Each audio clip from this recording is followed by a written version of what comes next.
Bonsoir Alain Deneau. Bonsoir. Nous sommes ravis de vous accueillir ce soir. Notre grand témoin de ce soir, il s'agit donc d'un philosophe, un philosophe qui nous vient du froid, mais qui est toujours chaud bouillant pour dénoncer la culture de l'argent fou. Alain Deneau est canadien et fustige les paradis fiscaux, le totalitarisme moderne des multinationales ou encore l'accession au pouvoir de l'extrême centre incarné par Macron chez nous et Trudeau chez lui. Alain Deneau, vous êtes l'auteur de nombreux ouvrages, notamment donc la médiocratie avec politique de l'extrême centre, dont nous parlerons tout à l'heure, cet extrême centre qui est paru déjà dès 2015 aux éditions Lux, et puis tout récemment ce dernier ouvrage, Faire l'économie de la haine, essai sur la censure, paru aux éditions Éco-Société. Alors Alain Deneau, vous êtes extrêmement clair, peut-être prophétique, hein, vous nous expliquez que notre système il est à bout, qu'on est au bord de la rupture. Je vous cite exactement, vous dites « ce régime ne peut plus durer ». Est-ce que ça veut dire que nous sommes à deux doigts d'une révolution? Le grand soir, c'est pour quand? On peut parler de révolution au sens d'un nouveau départ dont notre civilisation a grand besoin. La révolution, si on l'aborde d'une manière non romantique, sans être enfermé dans une imagerie trop souvent colportée, c'est le fait de rendre révolu ce qui nuit au bien commun, ce qui porte préjudice à la chose commune. S'il s'agit de penser un monde qui devra se débrouiller sans les multinationales, sans un pétrole abondant, sans des minerais abondants également, sans un système boursier qui soit hyper spéculatif et qui mette sous pression les populations, plus particulièrement les travailleuses et les travailleurs, on peut comprendre que là-dedans, dans cette perspective, les entreprises elles-mêmes, multinationales, la haute finance, contribuent à l'effondrement du système. C'est-à-dire que ce système a le cancer. Ah. Et il s'agit moins de chercher à le renverser avec nos tirs-poids, non plus, mais on peut accompagner ce système dans sa chute, voire essayer de l'achever. Alors, en attendant l'effondrement du système, on va y revenir dans un instant, mais en attendant cette chute, on va voir votre portrait, Alain Deneau, signé Amira Swilem.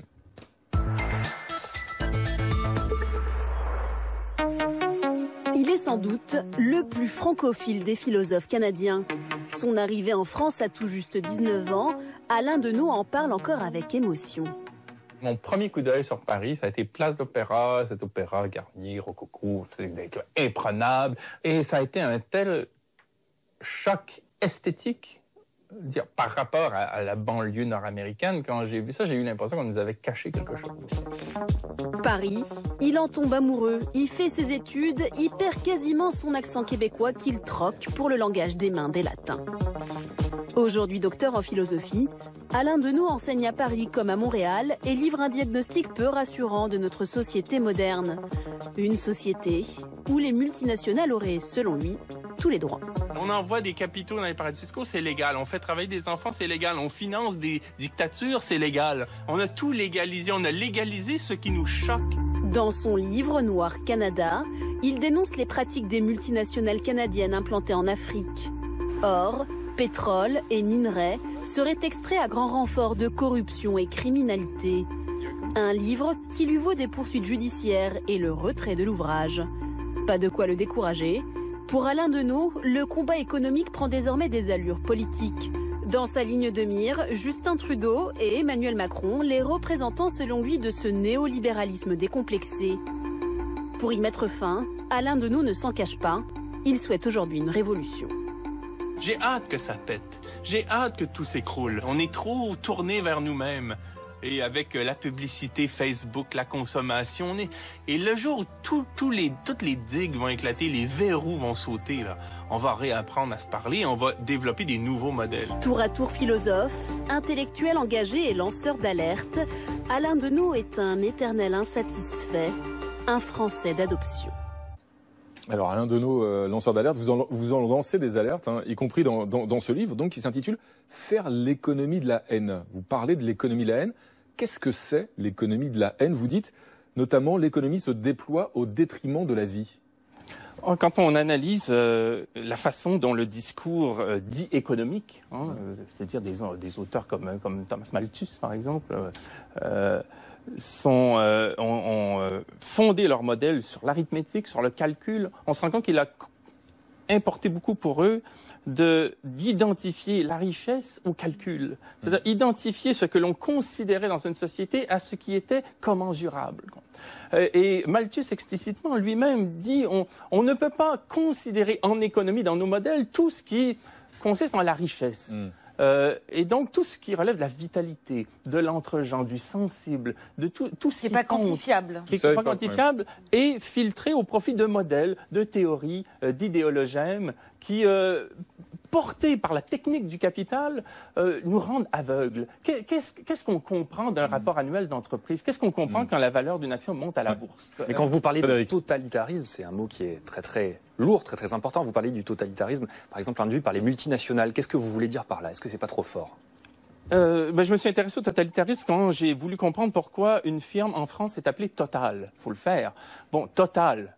Bon, la compagnie française des pétroles, une composante historique de l'actuel Total, décide dans les années 1950 de baptiser ses enseignes et ses produits, puisque c'est lancé dans la distribution, entre autres choses, Total. Bon, pourquoi? C'est parce que dans le domaine pétrolier, la France était à la traîne, elle était complexée par rapport aux Britanniques et aux États-Unis, et on a voulu, en quelque sorte, se bomber le torse, moi je ne sais pas si c'était la première fois, et faire indiquer qu'on n'était pas seulement une petite société hexagonale réduite aux frontières françaises, mais Total, ça aussi, c'est-à-dire partie prenante de cartels qui, à l'époque, visaient à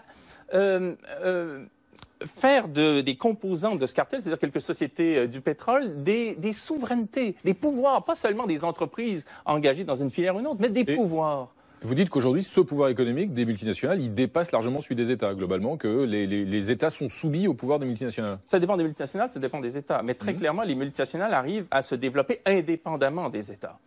Pourquoi? Parce que une multinationale, ce n'est pas une société, c'est pas la pizzeria du coin, une multinationale. Une multinationale, par définition, c'est un réseau d'entités présents de tous les côtés des frontières. Certaines vont d'ailleurs financer certains candidats pour certaines élections. Financer la restauration d'une pièce au Louvre, financer une université, financer des sociétés, des petites entreprises en développement.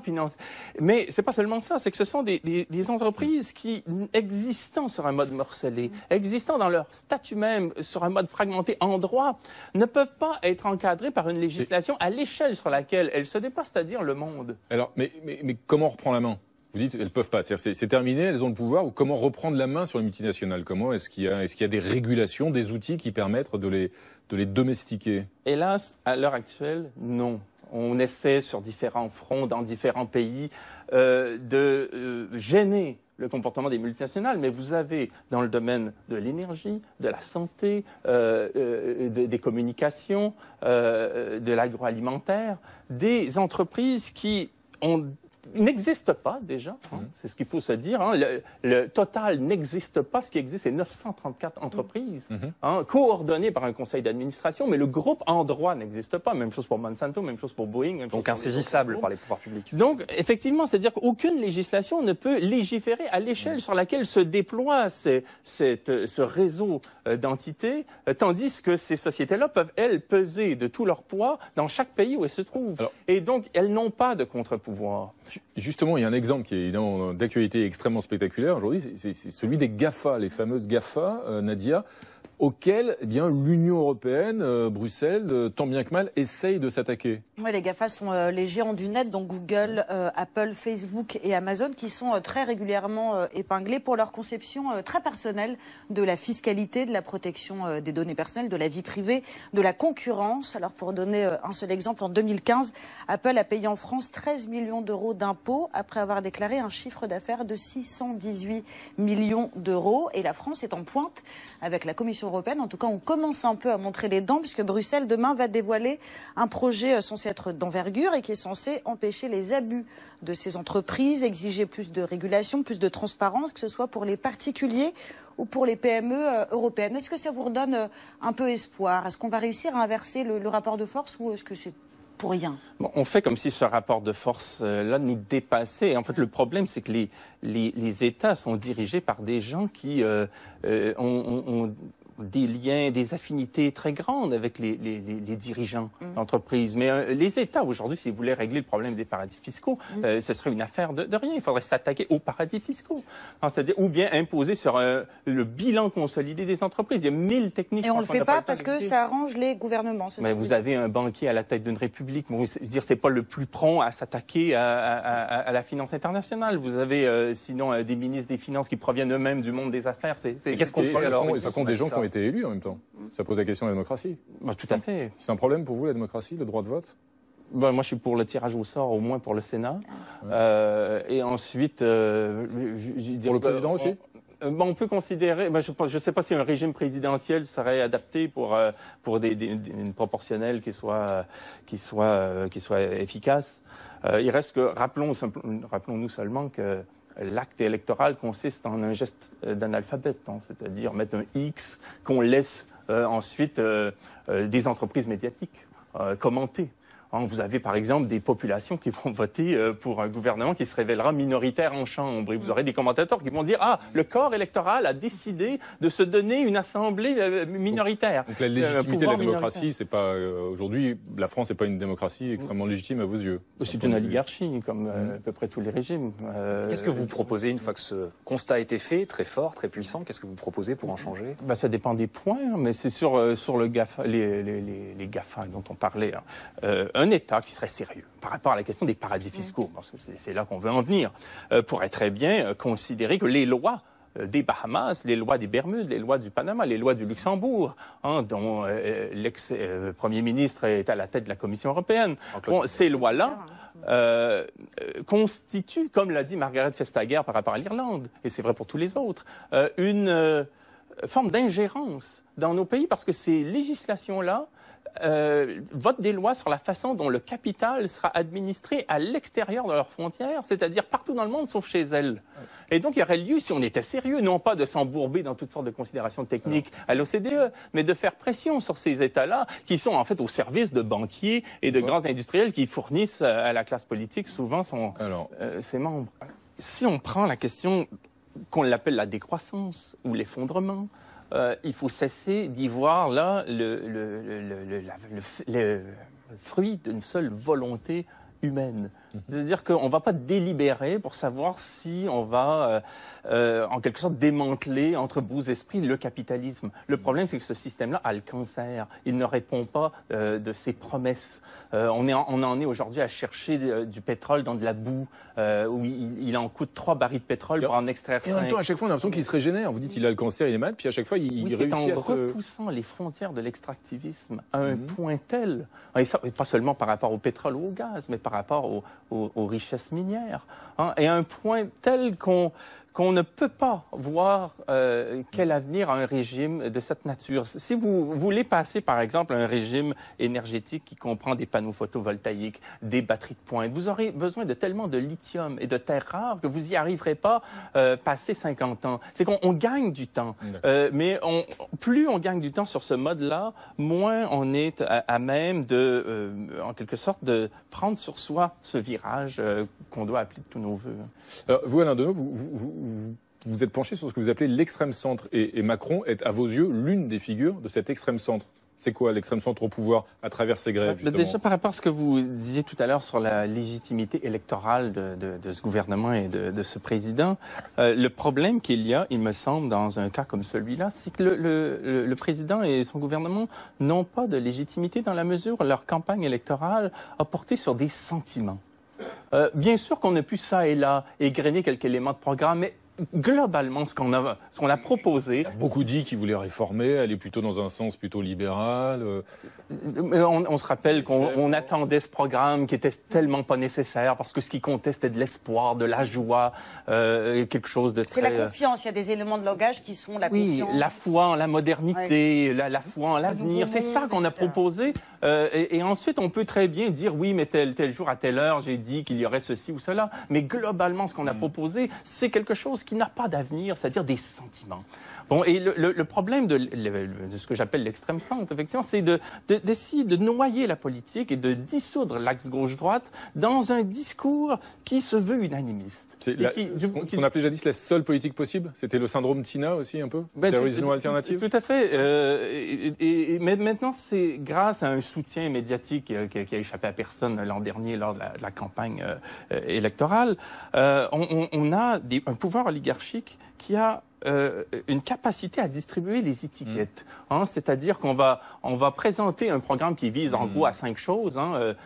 Favoriser les revenus des multinationales, favoriser les dividendes pour les actionnaires, donner accès aux paradis fiscaux, réduire les services publics et réduire les droits des travailleurs. Quand vous dites qu'il y a eu un soutien médiatique, ça veut dire que les médias français sont dans ce fameux système qu'il est censé combattre, Emmanuel Macron? À l'évidence, factuellement, des médias, on distribue des étiquettes et quand on correspond à ce programme-là, on se fait dire qu'on est centriste, pondéré, rationnel, normal, on a le courage de la vérité. Et dès lors qu'on déroge des 5 points dont j'ai parlé, à ce moment-là, peu importe qu'on soit classé à gauche ou à droite, on devient irresponsable, rêveur, idéaliste. Moi, j'aimerais bien qu'on pose la question du pourquoi ces réfugiés, ce qui explique qu'il y ait autant de réfugiés.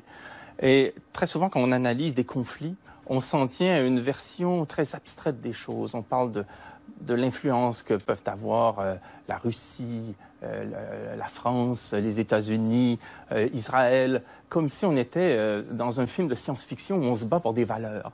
Et on passe trop souvent sous silence ce qui motive ces conflits à l'origine et qui peuvent ensuite dégénérer dans des vendettas puis donner dans des dimensions qui ne sont pas strictement industrielles. Mais ce qui motive ces conflits. Par exemple, c'est quoi ça peut être se battre pour le tracé d'un gazoduc. Ça peut être se battre pour l'accès à des richesses. Dans le cas de la Syrie, en l'occurrence, ça n'est pas le cas du tout. On l'a entendu, ça, que c'était une affaire de pétrole, mais que, en l'occurrence, c'est pas le cas. J'ai toujours des doutes, moi, quand je vois un conflit quant aux motivations, quoi. Et surtout aux motivations, pas sur le terrain. Oui. Des situations peuvent dégénérer, mais dans les appuis, lorsqu'on parle en termes géopolitiques. Sur les alliances ou les différentes Tout à fait. Et il se joue là des choses qui sont difficiles à décrypter, mais si on passe outre cette question des intérêts pour simplement parler de zones d'influence, de puissance, je pense qu'on reste myope. Frédéric? Alain Deneau, cet après-midi, devant le Congrès, Emmanuel Macron disait une guerre commerciale entre alliés n'est pas cohérente et il rappelait aussi les règles de l'OMC, qui est l'Organisation mondiale du commerce, signée par tous les pays. Est-ce que ça vous semble correspondre à une bonne pratique des relations internationales de se retirer comme ça d'un traité de manière unilatérale? Est-ce que c'est possible, tout simplement, selon vous?